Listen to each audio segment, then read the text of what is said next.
If you woke up tomorrow and the materials that power your phone, your car, and half the US defense industry simply weren't available, how long do you think it would take before the ripple effects hit your life? Not years, not months, possibly weeks. For decades, America treated critical minerals as background noise. Important, yes, but abstract. Oil had a strategic reserve. Grain had stockpiles. Metals, those were just commodities moving quietly through global supply chains, until recently. Over the last several years, something changed. The world was reminded, very directly, that modern economies don't just run on software and services. They run on processed materials. And in many cases, those materials flow through one country more than any other. China's dominance in rare earth mining and, more importantly, rare earth processing didn't happen overnight. It was the result of a multi-decade industrial strategy. While Western nations optimize for lower labor costs and environmental flexibility abroad, China invested heavily in the refining capacity that turns mined rock into usable inputs for magnets, batteries, semiconductors, and advanced defense systems. Mining is only part of the equation. Processing is the choke point, and in several categories of rare earth separation and magnet manufacturing, China holds an overwhelming share of global capacity. That concentration creates leverage, whether or not it's actively used. In late 2024 and 2025, export controls on certain critical materials served as a wake-up call. Shipments slowed or stopped, prices moved. Manufacturers adjusted production schedules. In some cases, companies scrambled to secure alternative supply. It wasn't a total collapse of global trade, but it was enough to expose how thin the margin for disruption really is. Then came the temporary easing of those controls. A suspension. Not a dismantling, just a pause. And that detail matters. Because when legal frameworks remain intact and the ability to restrict supply still exists, companies and governments don't relax. They prepare. Which brings us to what may be one of the most significant industrial policy moves in recent memory. A large-scale US-backed initiative to build a strategic stockpile of critical metals through public-private coordination. The structure is more sophisticated than simply warehousing piles of material in a desert bunker. Instead, participating manufacturers commit in advance to purchasing inventory at predetermined terms. Financial institutions provide long-term funding. Commodity trading houses handle procurement and storage. Companies pay carrying costs and can draw down reserves as needed, while agreeing to replenish what they use. On the surface, it looks like supply chain insurance, but the design includes a crucial feature. In a severe disruption scenario, participants may gain access not only to their individual allocations, but to the broader collective pool. That transforms the stockpile from a passive buffer into something more strategic, a shared industrial shield. Why move now? Timing. When a temporary suspension on export restrictions carries a defined expiration window, it effectively creates a countdown. If restrictions were reinstated, rebuilding supply chains from scratch would take years. Processing facilities can't be constructed overnight. Environmental permitting alone can stretch across political cycles. So instead of waiting for a crisis to fully materialize, policymakers appear to be accelerating preemptive preparation. This isn't just about electric vehicles or smartphones. Heavy rare earths are essential for high-performance magnets used in advanced defense systems, wind turbines, robotics, and aerospace components. Materials like gallium and germanium play roles in semiconductors and optical systems. Tungsten and antimony are critical in industrial and defense applications. When supply is concentrated, diversification becomes national strategy. At the same time, we should keep perspective. Global trade relationships are complex. China also depends on export revenue and access to foreign markets. Full-scale, prolonged material blockades would carry economic costs on both sides. That's why most analysts frame the current environment as strategic competition rather than imminent collapse. Still, the psychology has shifted.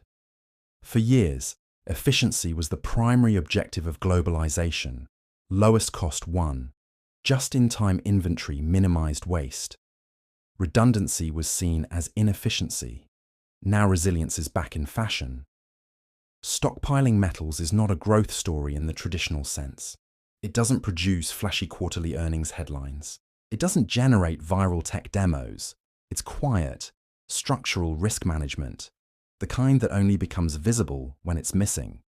And here's the deeper layer most people overlook. Once governments begin treating supply chains as strategic assets rather than purely commercial pipelines, industrial policy becomes more assertive. Financing tools expand, domestic mining incentives increase, allied sourcing partnerships accelerate. We may be watching the early stages of a broader realignment in how advanced economies secure foundational inputs. None of this guarantees conflict. None of it guarantees shortages. But it does suggest that leaders believe the probability of disruption is high enough to justify billions in preventive measures. In markets, preparation often tells you more than speeches. When governments build reserves, when major manufacturers sign on immediately, and when financing is approved at record scale, it signals that contingency planning is no longer theoretical.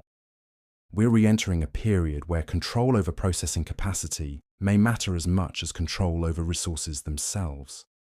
And for investors, policymakers, and businesses alike, the question isn't whether supply chains will change, it's how quickly and who adapts first. If you want to understand how serious this moment is, don't start with the headlines. Start with who showed up in the room.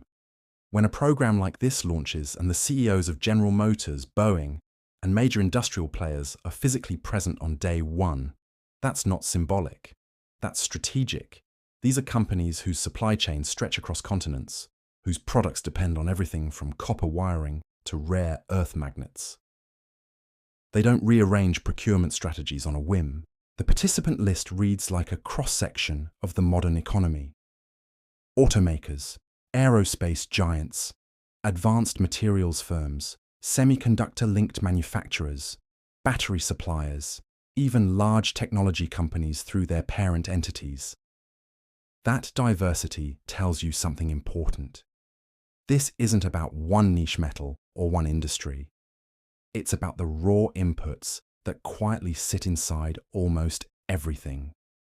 The focus spans the entire US Geological Survey critical minerals list, with particular emphasis on rare earth elements. But it goes well beyond that. Materials like cobalt, gallium, germanium, scandium, and copper are reportedly high on the priority list.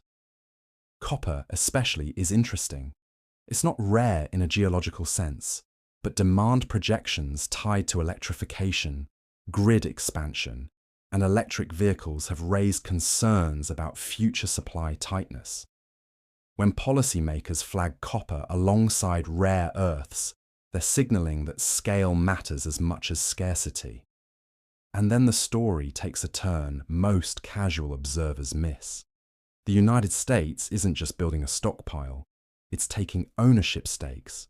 Over the past year, various federal entities, including the Department of Defense and Commerce, have moved to acquire minority equity positions in mining and processing companies. In some cases, these investments come with offtake agreements or price support mechanisms designed to stabilize revenue for producers.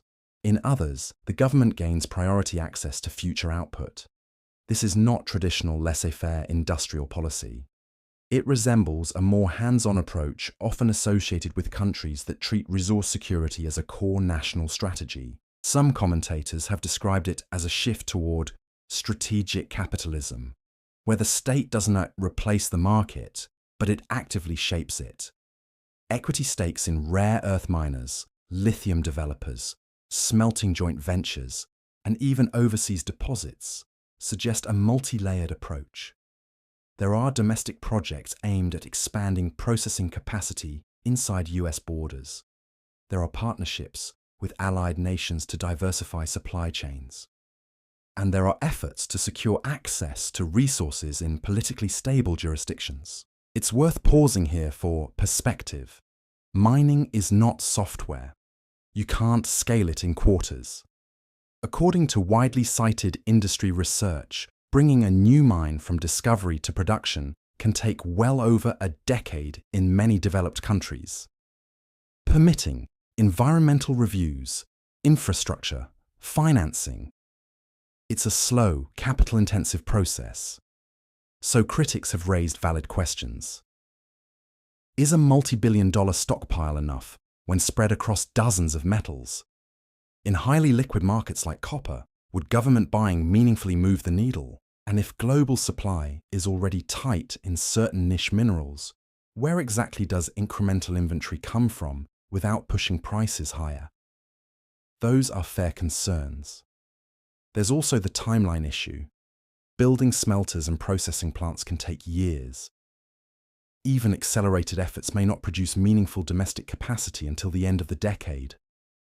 A 9-month window of stockpiling on its own doesn't solve structural dependence. But here's where the analogy shifts. Think about the Strategic Petroleum Reserve. It wasn't created because policymakers believed it could permanently eliminate oil price volatility. It was created to provide a buffer, psychological as much as physical. The existence of a reserve can influence behavior. It signals preparedness. It reduces the leverage of sudden supply shocks. A critical minerals reserve could function similarly. Governments can buy during downturns, potentially supporting domestic producers, and release inventory during price spikes to dampen extreme volatility. That smoothing effect may encourage private capital to invest in mining projects that otherwise look too risky. Layered on top of that is diplomacy. A newly structured coalition framework for critical minerals cooperation has reportedly brought together dozens of countries through bilateral agreements and a broader trade platform. The goal appears to be coordinated sourcing, shared standards, and, in some cases, price reference mechanisms. In theory, that could reduce fragmentation and create more predictable supply corridors among allied nations. Add it all up, and you don't see a single silver bullet. You see a mosaic. Stockpiles for short-term resilience, equity stakes for supply security, diplomatic agreements for diversification, and price supports to incentivize long-term investment. Skeptics may argue it's modest relative to the scale of global commodity markets. Supporters may counter that it's less about overwhelming the market and more about changing expectations. And expectations matter. When companies believe supply chains could be disrupted, they act. When governments demonstrate willingness to deploy capital, they alter risk calculations. When alliances form around resource security, market dynamics shift subtly but persistently. None of this guarantees independence from foreign processing dominance. None of it eliminates geopolitical risk. But it does suggest that policymakers no longer view critical minerals as background inputs. They're treating them as strategic infrastructure. The bigger picture is this. For decades, efficiency was king. Now resilience is sharing the throne. And if you're paying attention, you're watching the early stages of what could be a long-term restructuring of how advanced economies secure the building blocks of modern life.